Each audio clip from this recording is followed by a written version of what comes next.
흔들리지 않으면 상황은 바뀝니다 라는 제목의 말씀으로 하나님 말씀 선포하도록 하겠습니다.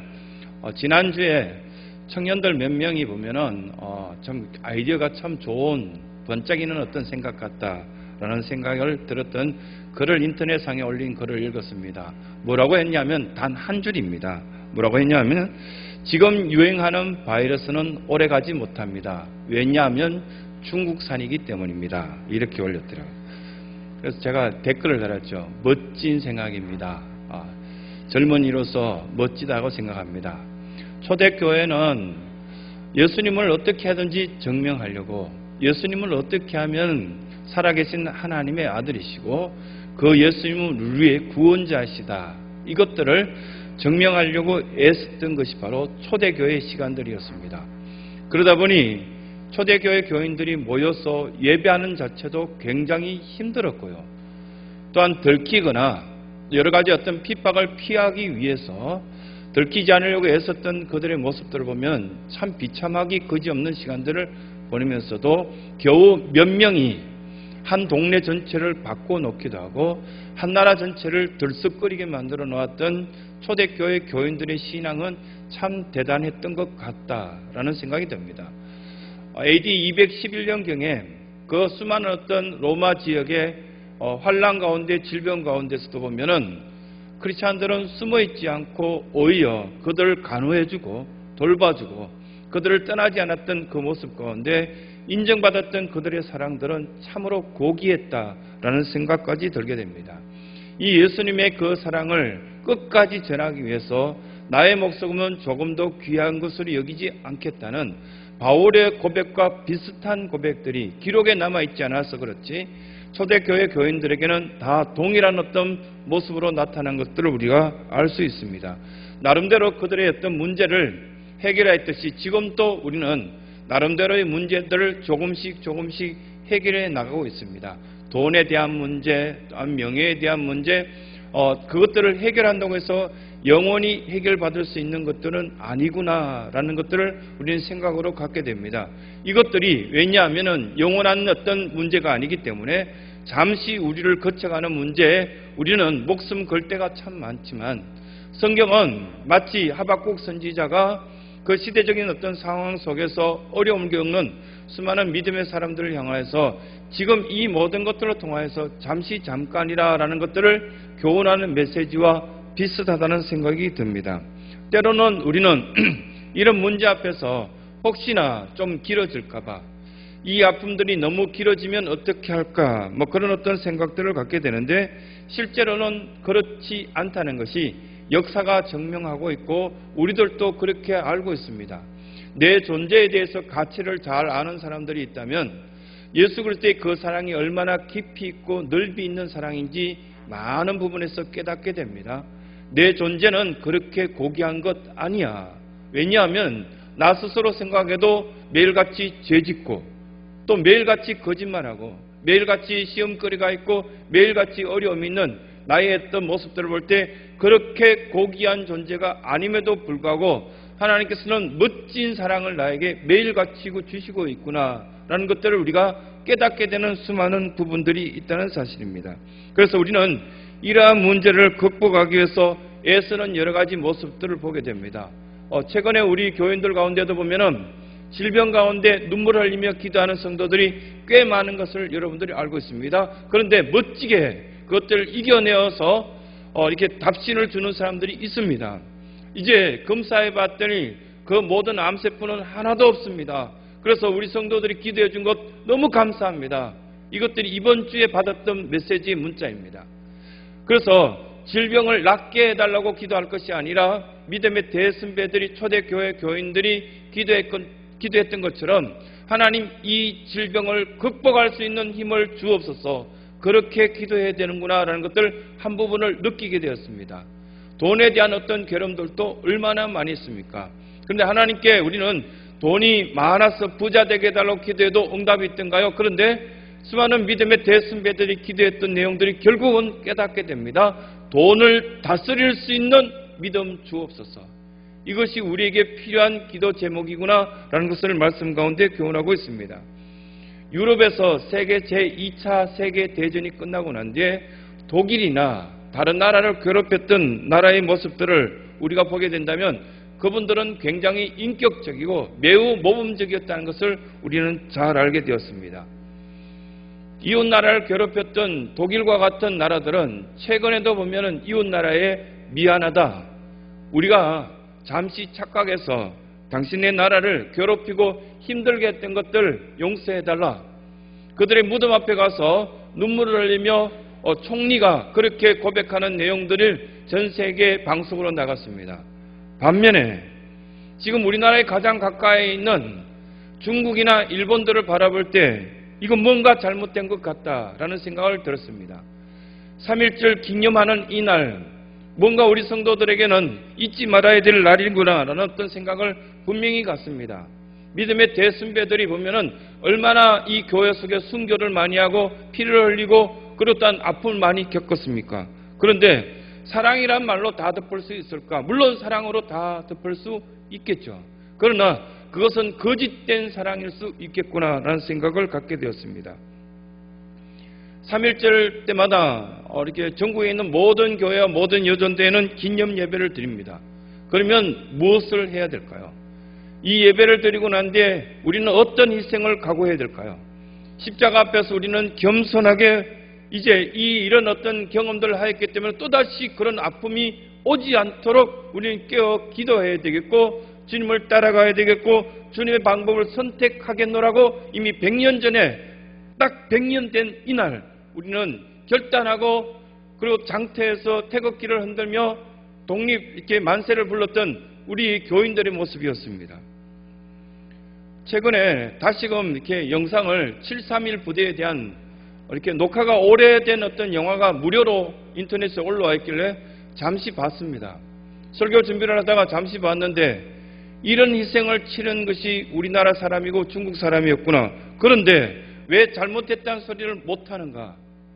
비호 세력이 있다라고 그 자막에 나와 있는데 도대체 그 비호 세력이 전 세계를 가장 강하게 점령하고 있는 그 나라라고 이야기하지만 그러나 잘못했다라는 이야기 한마디 정도는 들어야 되겠다 이런 생각을 갖게 되었습니다. 비인간적이고 비인격적이고 도대체 이해할 수 없는 731 부대 같은 이 부대를 운영하였던 그 민족성은 도대체 무엇이 잘못되었을까? 성경적으로 비춰봐서도 하나님께서는 우리에게 분명한 메시지를 전달하고 있습니다. 비인격적이고 비상식적이고 비윤리적인 어떤 부분들에 대해서는 말하라고. 그리고 또한 그들에게 용서를 구할 때는 용서해 주지만 지금 용서를 구하지 않고 있는 그 모습들에 대해서는 담대하라는 그런 메시지를 우리에게 주고 있습니다. 그 말씀 가운데 이렇게 그 영상을 이렇게 보다 보니까요.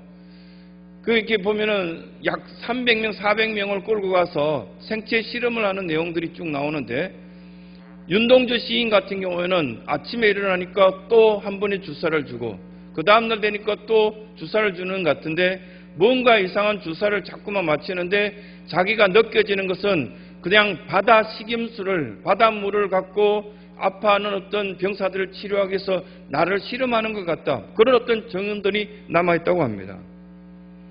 그 유족들과 수많은 사람들이 그의 아픔의 기록 남아있는 것들을 이렇게 보면서 이렇게 악한 행동들을 자행할 수 있는 그런 어떤 저 일본 사람들에 대해서 우리가 무엇을 말해야 될까? 이렇게 동상에 대한 실험들은 그대로 남아있죠. 그 기록들이.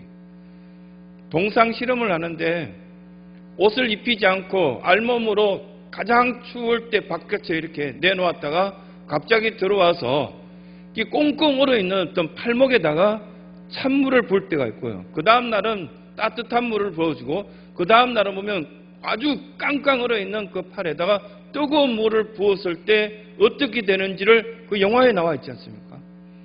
살이 허물허물해서 이렇게 떨어져 나가는 어떤 모습들을 보고 그들이 깔깔 웃는 그 모습들을 보고 분노가 치밀어 올랐습니다.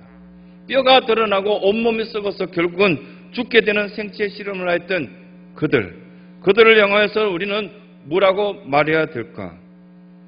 그런데 하박국 선지자나 에레미야 선지자나 이사야 선지자나 지금의 수많은 어떤 믿음의 대선배들이 외치고 있는 내용이 비슷하다는 생각이 듭니다. 흔들리지 말아야 되는데 너무 많이 흔들립니다. 믿음도 흔들리고 또한 어떤 주권도 흔들리고 생각도 흔들리고 가정도 흔들리고 흔들리지 않는 부분들이 몇 되지 않는 어떤 부분들까지 다 흔들리고 있습니다. 그러면 이 땅에 어떤 마지막 비전이라 할 수 있고 꿈이라 할 수 있고 소망이라 할 수 있는 교회는 어떻게 해야 될까요? 흔들리지 말라고 우리에게 말씀으로 교훈하시면서 우리가 흔들리지 않았을 때 결국은 상황은 언젠가는 바뀌게 될 그 날이 올 것이다. 카타콤에서 지상으로 올라와서 수많은 사람들에게 복음을 마음껏 외치고 찬양할 날이 올 것이다. 그렇게 말씀은 교훈하고 있다는 사실입니다. 그래서 우리에게 고린도전서 15장 58절 말씀해 보면 경고하고 흔들리지 말라 이 말씀들을 해줍니다. 경고하다는 말하고 흔들리지 말라는 이 말은 똑같은 말이라 할 수 있습니다. 반복해서 두 단어를 사용하고 있는데 이 단어는 강조하기 위해서 경고하다, 흔들리지 말라 이렇게 썼을 뿐이지 똑같은 말이구나 라는 생각을 갖게 되는데 경고하고 흔들리지 말라 그렇게까지 이렇게 우리에게 말씀하시는 이유가 있다는 사실입니다. 절대적인 진리가 없으면 흔들리죠. 가까이 있는 사람을 믿지 못하게 되면 흔들립니다. 능력이 없으면 흔들립니다. 불안합니다. 초조해집니다. 그리고 또한 확고한 신앙이 없으면 가야 될지 가지 말아야 될지 그리고 또한 먹어야 될지 먹지 말아야 될지 생각을 해야 될지 생각을 하지 말아야 될지 그것들이 매일같이 우리에게 근심거리가 됩니다. 그러나 이게 진리 앞에서 우리가 아주 견고한 신앙에 단 한 사람, 두 사람 이런 사람들이 모여온다면 이 자리는 견고한 자리요 흔들리지 않는 자리요 상황을 바꿀 수 있는 반전의 매력을 가진 믿음의 모습들을 가질 수 있는 자리가 될 것이라고 그렇게 성경은 우리에게 말씀하십니다. 고린도전서 3장 말씀해 보면은 거기에 집을 짓는데 여러 가지 재료에 대해서 20절부터 쭉 이야기할 것이 나옵니다. 금이나 은이나 보석 이것은 영원히 변질되지 않는 것으로 소개되어 나오고요. 그 뒤편으로 가면 뭐라고 소개되어 나옵니까? 나무, 또 집, 그리고 또한 풀 이런 것들로 이렇게 만약에 건물을 짓게 된다면 언제 무너질지 모른다라고 말씀합니다. 마태복음 보면은 이 말씀을 모래로 표현합니다. 모래 위에 집을 짓는 자는 어리석은 사람이다. 이렇게 표현하는데 나무, 집, 풀 이건 사람을 의미합니다. 자주 바뀌고요. 변동되고 변질되고요. 흔들리고요. 그리고 또한 사라지고 그리고 또한 불이 생기면 불타 없어지는 것들이 바로 나무고 집이라는 어떤 그런 표현들을 고린도전서에 해주고 있습니다. 이런 말씀들을 사도 바울이 고린도 교인들에게 해주면서 너희들이 이렇게까지 흔들리면서 유혹이 오면 금방 넘어가 버리고 그냥 건들지도 않는데 이미 넘어져 버린다면 이미 우리는 죽은 자와 비슷하다. 그 말씀들을 고린도 교인들에게 해주시면서 흔들리지 말라고 담대하라고 견고하라고 그러면 언젠가는 조금만 참으면 상황은 바뀌게 되어 있다. 그 말씀들을 이렇게 사도 바울이 고린도 교인들을 사랑하는 마음으로 전했습니다. 하박국 선지자가 그 말씀을 이게 하박국서 1장에서 말씀부터 시작해서 3장까지 쭉 오면서 기도의 내용으로 시작합니다. 얼마나 많은 사람들이 이 자리에 앉아 있으면서 흔들리고 있습니까? 불안하고 초조하고 어떻게 해야 될지 모르겠고 한 주 내내 168시간 동안 끊임없이 예배를 해야 될지 하지 말아야 될지 이 이야기를 들어줘야 될지 듣지 말아야 될지 끊임없는 번민과 고민 속에 있었지 않습니까? 그런데 이미 성경은 우리에게 말씀하고 있는 내용들이 있었습니다. 흔들리지 말라, 불안하지 말라고, 경고하라고, 하나님 말씀 위에 서 있으라고, 진리가 내 마음속에 있다면 결코 두려워할 필요가 없다라는 말씀을 해주고 있었다는 사실입니다.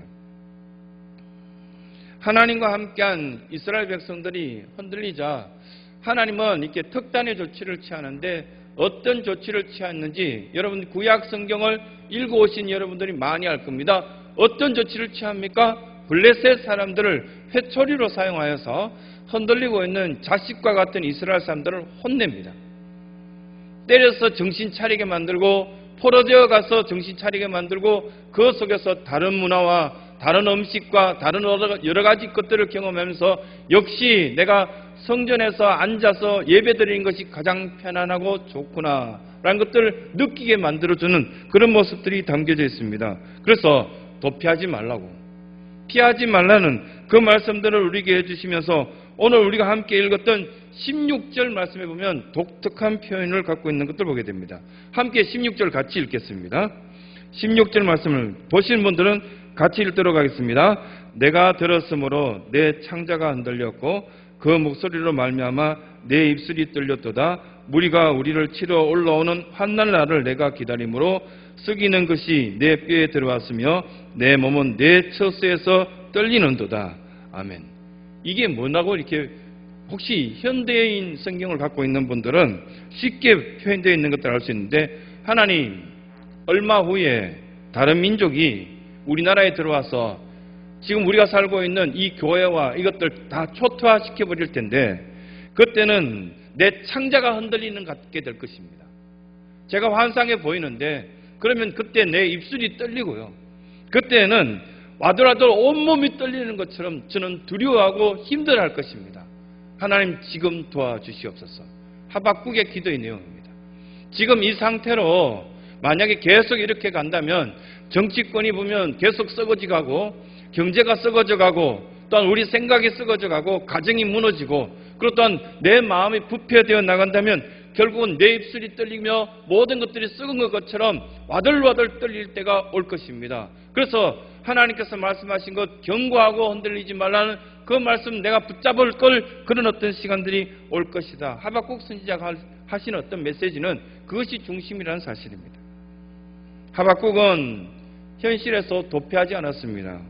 도피하지 않자 놀라운 은혜가 하박국으로 통하여서 그 주변 사람들과 그 나라에 임재한 것을 보게 됩니다. 이것은 마치 우리가 현실 속에서 놓여져 있는 여리고성과 같은 그런 모습이다 생각되어집니다.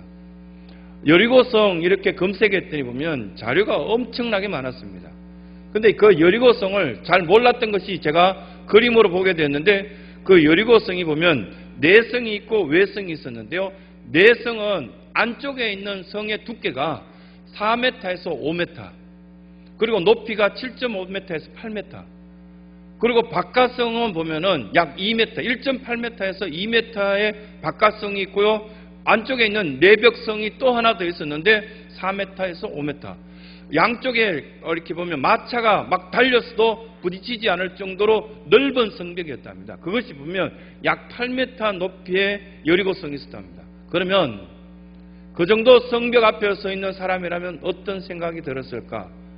한 분이 이렇게 보면 거기에 성지에 여행을 하고 한 부분이 남아있는 부분이라든가 아니면 상상했던 부분인지 사진을 찍어 올리면서 이건 거의 불가능하다. 사람의 힘과 능력으로는 그러나 하루 만에 이 성벽을 무너뜨리고 지나간다는 것은 불가능이라는 어떤 표현을 했습니다.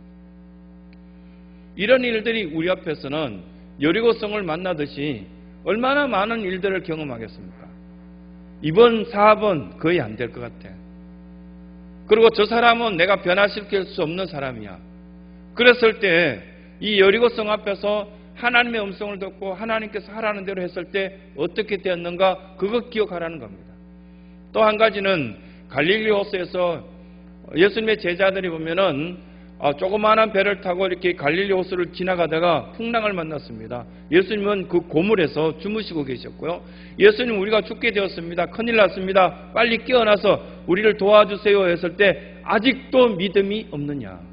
믿음이 없다 보니까 조금만 건드려대면 흔들리고 야단이고 죽을 것 같이 소리친다. 그런 이야기를 말씀 가운데 가르쳐주는 그런 내용이 나와 있습니다. 왜 무서워하느냐?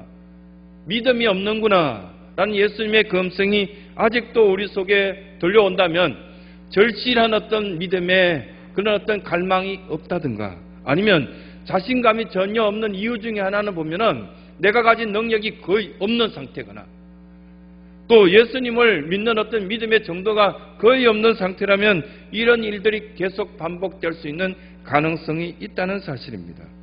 그런데 저는 이 말씀을 이렇게 준비하다가 이번 한 주간 동안 또 교회는 오고 싶지만 직장에서도 못 가게 하고 여러 가지 어떤 어려움이 있을 때 얼마나 걱정과 근심이 많았을까. 그것보다도 더 무서운 것이 있는데 어느 순간 우리가 하나님을 안 무서워하는 것이 더 걱정스러워요. 세상의 말들은 무서워하고 질병도 무서워하고 돈도 무서워하고 다 했는데 정말 무서워해야 될 것들을 안 무서워하는 그런 경우가 이렇게 생길 가능성도 있습니다. 하나님을 의심한다든가 도대체 하나님은 계시는 거야 계시지 않는 거야. 내가 이 성경을 읽고 성경을 필사하고 찬양했을 때 능력은 있는 거야 없는 거야. 내가 예배를 드림으로 통해서 진정으로 나를 만져주시고 나를 터치하시고 그다음 나를 이끌어주실 주님은 살아계시는 거야 계시지 않는 거야. 그러는 의심의 정도가 있다면 그게 정말 걱정스럽고 무서운 것이라는 사실입니다. 마틴 로이드 존슨이 책 참 많이 쓴 분입니다. 근데 이분이 하박국서를 썼을 때 뭐라고 이야기했냐면은 하박국서를 1장부터 천천히 읽어 나가다 보면 그 짧은 장 속에 절망이라는 어떤 이야기가 1장에서 보여졌다면 절망의 기도를 하다가 3장에는 보면은 마치 모든 것들이 이루어진 것 같은 큰 기쁨을 나누는 그런 모습들이 3장에서 발견됩니다. 그런 이야기합니다. 그래서 17절을 보면 그것들이 마틴 로이드 존슨이 말한 것이 사실이구나라는 것들을 알게 됩니다. 17장에 보면 우리가 잘 알고 있는 것처럼 비록 무화과 나무가 무성하지 못하고 포도나무에 열매가 없고 밭에 먹을 것이 전혀 없는데도 나는 지금 하나님을 찬송하는 것이 너무 좋습니다. 나는 하나님을 믿는 것이 너무너무 기쁩니다. 왜냐하면 19절에 하나님은 나에게 힘이시기 때문에 하나님은 하늘나라에 나에게 도움이 되시기 때문입니다. 하나님은 나에게 모든 것 되시기 때문에 여러분들의 심령을 꿰뚫어 보시고 사랑하시고 우리가 미신적인 것 잘못된 어떤 건강하지 못한 신앙을 가지는 것이 아니라 인격적이고 딴 가장 능력이 많으신 전능하신 하나님을 믿고 있는 여러분들이라면 이 고백들이 나오는 것이 가장 합당하다고 우리에게 말씀하시는 것입니다. 그러므로 오늘 이 예배 속에 주님과 함께 동행하시는 여러분들의 모습이 비참한 모습이 아니라 언젠간 상황이 바뀌어서 반전되어서 하나님 앞에 나의 모든 삶으로 통해서 영광될 그 시간과 그 날이 올 것을 고백할 수 있는 저와 온 성도들의 삶이 되시길 간절히 소원합니다. 정말 하나님은 살아계시고 여러분들을 알고 계시고 여러분들의 세미한 부분까지 다 사랑하신다는 사실에 확신하시는 복된 은혜가 있길 간절히 소원합니다.